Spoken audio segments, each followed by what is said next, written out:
Los traumas de la primera infancia tardan largos procesos psicoterapéuticos en erradicarse, arreglarse, sanar. Golpes y humillaciones, la práctica más cotidiana del mundo adulto hacia la niñez. Dentro de este rango se encuentra el abandono que llegó con la modernidad, cuando en 1960 se creó el primer modelo de resguardo de bebés en el Instituto Mexicano del Seguro Social, las guarderías. La Ley Federal del Trabajo y sus reglas laborales contemplan 40 días de descanso antes de la fecha de parto y 40 días después del nacimiento. Las madres suelen juntar vacaciones y se las arreglan para estar 3 meses en la fase de puerperio, pero como se ha visto, no resulta suficiente. Nunca sobra tiempo para afianzar la relación de crianza con apego positivo y la recuperación corporal de la mamá. Pero la demanda de regreso al trabajo contempla que a partir de los 40 días del nacimiento, un bebé que apenas está entendiendo el clima, la luz, los ruidos externos y la dinámica de fluidos es desprendido de los brazos para, envueltito como tamal, ir en coro a llorar con otros bebés.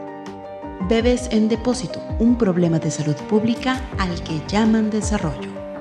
Sí tenemos miedo porque pues no es como que haya una comunicación directa, o sea, nada más te van a hablar el día que haya algo malo y ya aprendí a tener algo de miedo de las llamadas de guardería, entonces si ahorita me llaman, sé que tengo que cortar esta llamada porque tengo que contestar inmediatamente la otra. Siempre hemos dicho que cuando se excluye a niños y niñas de los 0 a los 3 años de actividades culturales o de políticas públicas en todas las áreas, ¿no?, de la sociedad, estamos excluyendo de alguna manera también a las mamás, a los papás, a los hermanos, a los abuelos. Es una exclusión que digamos, integra a toda la familia. Era un salón muy pequeño y estaban todos los niños revueltos, entonces pues eso resultó muy caótico.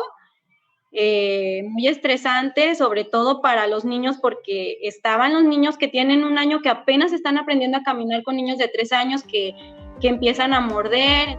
Ahora que vivimos en modernidad post-pandemia, el término salud mental se volvió como hilo negro. Nadie está regateando el derecho de conocer, nombrar, atender demandas psicoemocionales por el estrés y la depresión. Pero de lo que viven los bebés al desprenderse de su familia está normalizado. Natalie, por ejemplo, a los 4 meses de que naciera su bebé, comenzó a explorar las opciones para llevarlo a una corta estancia de guardería y poder lograr volver al trabajo. Cree que ha corrido con buena suerte. Creo que en cuestión de pedagogía tienen muy buenas técnicas. Yo he visto un avance significativo en mi bebé desde que la estoy llevando. Te puedo decir que algo de lo que he notado mucho es su habilidad en cuestión de movimientos. Ya empieza a darse vueltas, empieza a jugar, empieza a agarrar objetos, a seguir con la mirada de una manera más vivaz. Y eso era algo que yo no había logrado tener aquí en casa. Hay cosas que sí te diré que no me agradan tanto y tienen que ver con la lactancia materna. Yo estoy estoy dándole pues, esa alimentación mixta. En algunas ocasiones le doy fórmula, pero en su mayor parte le doy leche materna. Y algo que me sacó mucho de onda es que la leche materna que te aceptan en la guardería tiene que ser de 24 horas antes. Cuando se supone que pues creo que el tema de las conferencias de este año de la Asociación Pediátrica de aquí de México, pues iba a ser justamente la lactancia materna. Si tú como mamá estuviste durante mucho tiempo atrás, ¿no?, tratando de hacer un banco de leche para que no se te complicara tanto en la guardería y poderle enviar un buen stock a tu bebé, no lo vas a poder lograr, no te la van a aceptar. Las reglas en los recintos llamados estancias infantiles son concretas. Se privilegia la salud física, no mocos, el largo de las uñas y no fiebre. El relato de Mónica, quien ha sido cuidadora de bebés en estancias infantiles subrogadas por la extinta Sede Sol y también en escuelas privadas con una línea pedagógica muy específica, se refiere a un sistemático manejo de objeto al sujeto que apenas se dice mamá. A veces en estos lugares, por ahorrarse este dinero que les dan como ayuda, pues no contratan ni maestras, puras auxiliares, a menos de que sean las maestras del preescolar. Esas sí tienen que ser maestras tituladas y certificadas, pero malas experiencias fue eso, que los niños también cuando salían al recreo, era un patio muy pequeñito, se mezclaban también con los niños del kinder y a veces yo con las maestras con las que estuve trabajando, las maestras no salían a verlos, entonces yo estaba ahí a cargo de los niños, casi todos los niños que salían al recreo mezclados, entonces, o sea, la experiencia fue muy mala. Yo recibí otra oferta de trabajo y decidí salirme de ahí porque para mí era riesgoso porque si ocurría algún accidente, que una vez ocurrió que me salí 5 segundos por agua porque tenía que ir también por la jarra de agua, me salí y cuando llegué al salón una niña estaba ya mordida del brazo, de la panza, de su pancita y fue en segundos, entonces los papás se molestaron mucho, yo fui la responsable, la que tenía que dar la cara, nos quisieron demandar y todo, y a mí me hacían sentir culpable, así como de, ¿por qué tú no estuviste ahí, no? Y yo como que, no, pues es que tenía que salir por agua, por los niños y pasó esto en segundos. En el trabajo de Natalie hay guardería dentro de su oficina, pero después de la pandemia no pudieron volver los bebés y optó por una del Seguro Social porque necesitaba concentrarse en su trabajo. Nuestra idea más bien era esperarnos hasta mínimo los 6 meses, que es el tiempo mínimo en donde te aconsejan tener la lactancia materna, ¿no? Mínimo hasta los 6 meses y después de eso, meterla a guardería pues para que sí desarrollara otras habilidades, ¿no? Que nos ayudaran con esta parte motriz, con la parte visual, la parte de convivir incluso con otros niños y sacarla un poquito de lo que es la burbuja, de lo que nosotros llamamos la burbuja de su hogar. No sabíamos y estábamos conscientes de los riesgos que iban a haber, de que se te enferman de gripa. A mí se me enfermó mi bebé de gripa a la semana que la llevé a la guardería. Entonces, no sé si de verdad fue una coincidencia o qué, pero pues toda la familia se enfermó a raíz de eso.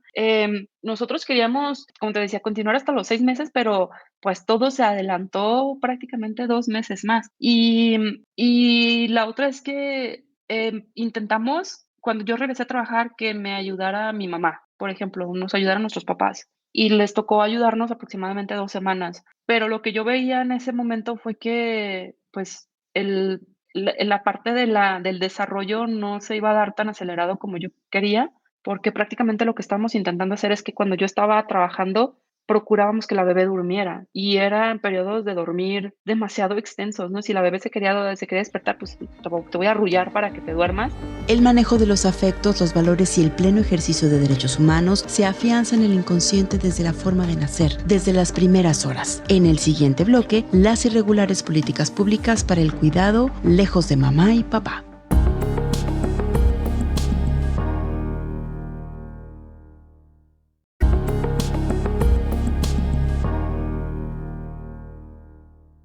En las campañas electorales no es lo mismo hablar de niñez y jóvenes que de bebés. Estos últimos jamás figuran en los discursos de políticos y en todo caso, descansa su atención en crear lugares para ser depositados entre 4 u 11 horas mientras la familia está trabajando. En ninguna plataforma política se encuentra un ramo del plan de desarrollo dedicado exclusivamente a la primera infancia, la que se considera de 0 a 3 años. Por el contrario, ha sido la sociedad civil, pedagogas, artistas escénicas y activistas quienes han estado llamando la atención de la clase política sobre lo que significa estar multiplicando bebés en abandono o falta de sistemática atención para que la etapa adulta inicie con menos complejos y traumas que se guardan justo desde los días de guardería. Bebés en depósito, un problema de salud pública al que llaman desarrollo. La regulación de depósitos privados y guarderías pasa por la Secretaría de Educación Pública y el sistema DIF Jalisco. Según datos del Instituto de Estadística y Geografía, hay alrededor de 100 sitios públicos. Los costos en una escuela privada van de $1,200 a $4,800 pesos, por lo que siempre será la primera opción una guardería de bajo costo, y ello implica sobrepoblación. Susana Romo es la directora de la compañía Teatro a la Deriva. Produce un festival exclusivo para la primera infancia. Es madre 2 veces y las 2 ocasiones ha usado el servicio de estancia. Ella habla de la importancia del cuidado amoroso a esa edad. Por cuestiones que tienen que ver con la economía, ¿no? Con la precariedad con la que muchas veces salimos adelante en nuestra comunidad, en nuestras ciudades, en nuestro país.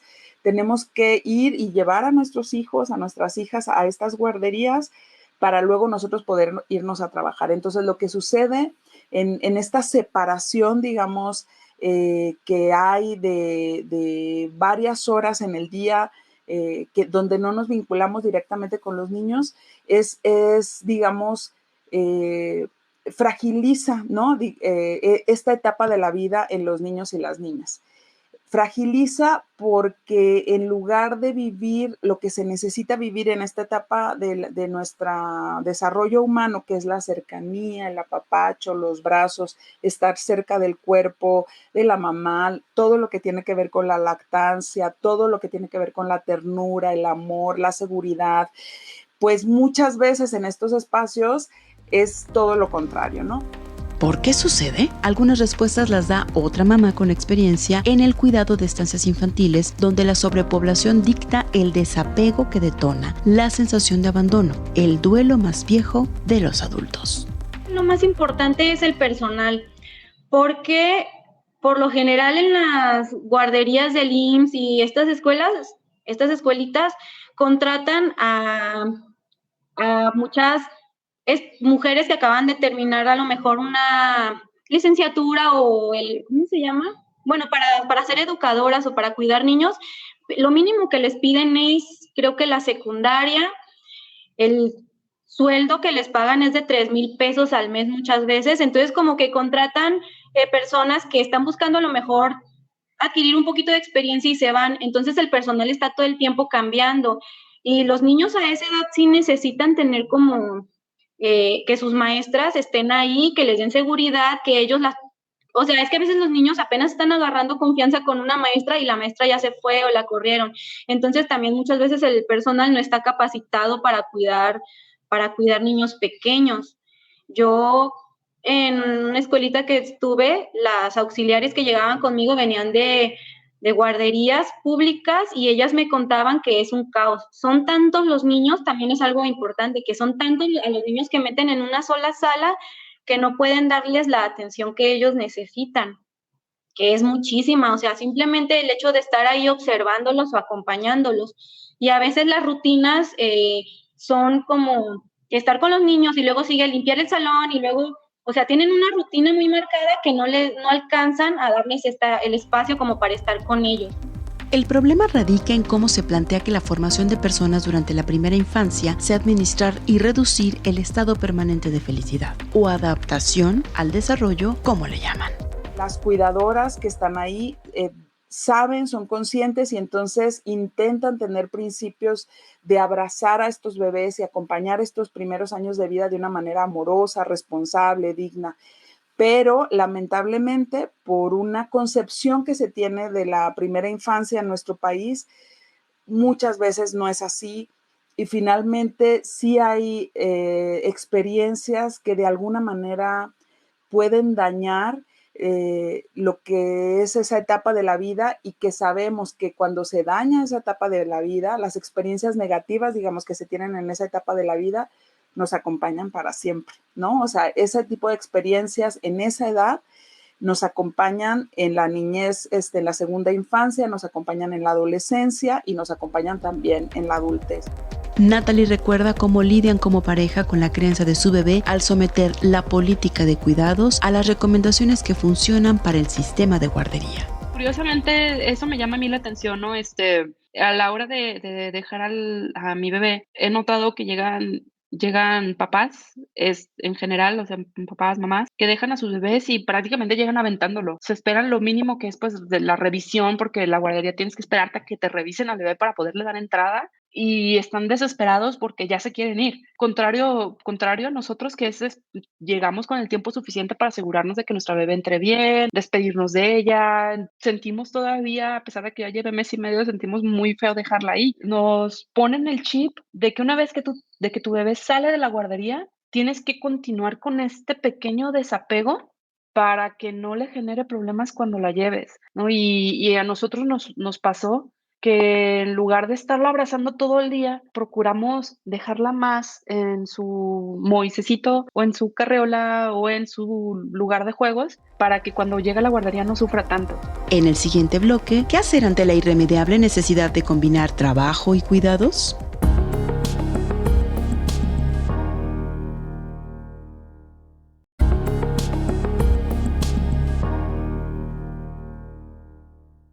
El derecho a la ternura en un sistema que acelera todo hace que se diluya la vida en trayectos, problemas, injusticias. Los derechos laborales especifican cuándo una madre puede retornar al ciclo de trabajo, aunque pocos centros tengan las condiciones ya no de convivencia, sino para extraer leche que no sea el baño, por ejemplo. Estudios hay pocos al respecto, pero las conductas que son signos de alarma en bebés entre 0 y 3 años bajo el cuidado de adultos más de 3 horas son disfemia o tartamudez, no fijar la vista, arranques disruptivos de enojo e ira o un sistema inmunológico deprimido. Bebés en depósito, un problema de salud pública al que llaman desarrollo. Las dinámicas de atención generalizada a bebés bajo custodia de las guarderías, las horas que sea que pasen ahí, no son las más positivas, ya nos explicaban las entrevistadas. Siempre pasa que los niños tienen su periodo de mucho llanto, de mucha frustración, de que de verdad se sienten abandonados, porque ellos al final no entienden que mamá va a regresar o que papá va a regresar. Entonces sí nos toca a nosotros estar como ahí abrazándolos. Por ejemplo, en la otra escuela que estuve, era muy buena escuela, sí nos decían, el niño o niña que llore es traerlo en brazos, consolarlo, pero cuando son instituciones públicas, pues como son tantos los niños, los brazos no alcanzan, y casi siempre en estas escuelitas es como que tienen este lema de decir, no te encariñes o no hagas que el niño o la niña se encariñe mucho contigo, y entonces es como que mantienen una distancia, y sobre todo cuando los bebés acaban de ingresar, o sea, yo en lo personal pienso que necesitan muchísimos brazos, pero está esa parte en donde no los abraces tanto, porque luego se van a acostumbrar a esto, y hay mucho como desapego por parte de las maestras con niños que van ingresando, porque no es uno el que llora, no es uno el que ingresa, son varios, entonces son llantos por todos lados, y pues es pesado, pero pues por eso es necesario como tener el personal adecuado y la cantidad de personas adecuadas que estén ahí para poder darles esta contención. Más allá de reducir los lapsos de ternura, la política es tenerlos como soldaditos, y las recomendaciones de especialistas en crianza apuntan que lo saludable es no rebasar las 3 horas lejos de mamá o el núcleo familiar. En esta otra escuelita en la que estuve trabajando, pues la colegiatura sí era algo elevada, y sí es cuidar mucho esta parte de mantener a los niños bien. Sobre todo esta escuela estaba más enfocada en lo emocional. Sí tiene que ver muchísimo, sobre todo porque la directora le invertía, en donde yo estaba, le invertía mucho en las capacitaciones o con los papás, también les daba charlas y todo esto. Entonces, el personal que estaba trabajando, que trabaja ahí, está muy capacitado y sabe tratar con los niños, o sea, cuida muchísimo las emociones de los niños. Incluso siempre el lema es sentarte al niño o a la niña en las piernas para que se sienta como, pues, apapachado. Entonces sí, es totalmente diferente. Pero ¿cómo se recomienda llevar el cuidado, educación y apego de los bebés? También pasar más de 8 horas solo con la madre, quien además está a cargo de la casa y un empleo, se considera una situación de alto riesgo, como lo explica Susana Romo. Nos hablan de daños que pueden ser muy profundos, ¿no? Sobre todo dependiendo del tipo de experiencias que se tenga en estos espacios, ¿no? Pero también creo que tiene que ver con los vínculos que se tejen con los cuidadores principales con esos bebés, porque muchas veces pasaba ahora en la pandemia toda esta reflexión, ¿no? Que decían, ahora existe la oportunidad de que las mamás y los papás estemos en presente físico con los bebés en casa. Hay formas de reparar los daños. Ella, en las artes escénicas, ha encontrado un camino que ha vuelto la única oferta del tipo en Guadalajara. Por eso urge el cambio de visión desde las instituciones. Este cambio de concepción de lo que es un ser humano en sus primeros años de vida es fundamental en todos los sentidos, ¿no? No sé si me explico, pero si en la sociedad completa empezamos a cambiar el chip, vamos a entender que en políticas públicas, que digamos de donde se generan estos espacios de guarderías públicas, la preparación de las personas que estén ahí para atender a los niños y niñas será mucho más sensible, mucho más responsable, y entonces esos niños y niñas vivirán en otras condiciones en estos espacios.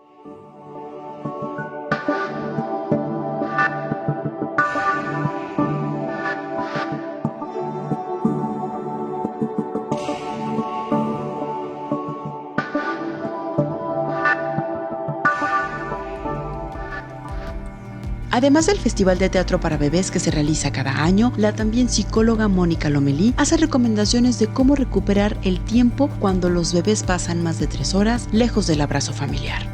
Personas que conozco que necesitan llevar a sus bebés o a sus hijos y dejarlos mucho tiempo en las escuelas, yo lo que siempre les recomiendo es que tengan muchísimo contacto con la maestra o las maestras, que de verdad pregunten muchísimo sobre cómo está, qué hizo, porque nosotros como maestras nos damos cuenta que, o sea, cuando una mamá o un papá está interesado, y creo que sin darnos cuenta como que nos fijamos más en ese niño o esa niña, que no debería ser así, pues porque tendría que ser pues todos iguales, pero sí recomendaría eso, o sea, preguntar muchísimo sobre lo que el niño hace o no, que se note que estás al pendiente, y pues ya cuando el niño o la niña sale de la escuelita, sí dedicarles tiempo de calidad, aunque sea, porque yo sé que hay niños que a veces los recogen y ya nomás es llegar a la casa y dormir, porque tuve una niña que la dejaban desde las 7 de la mañana y la recogían como a las 6 de la tarde,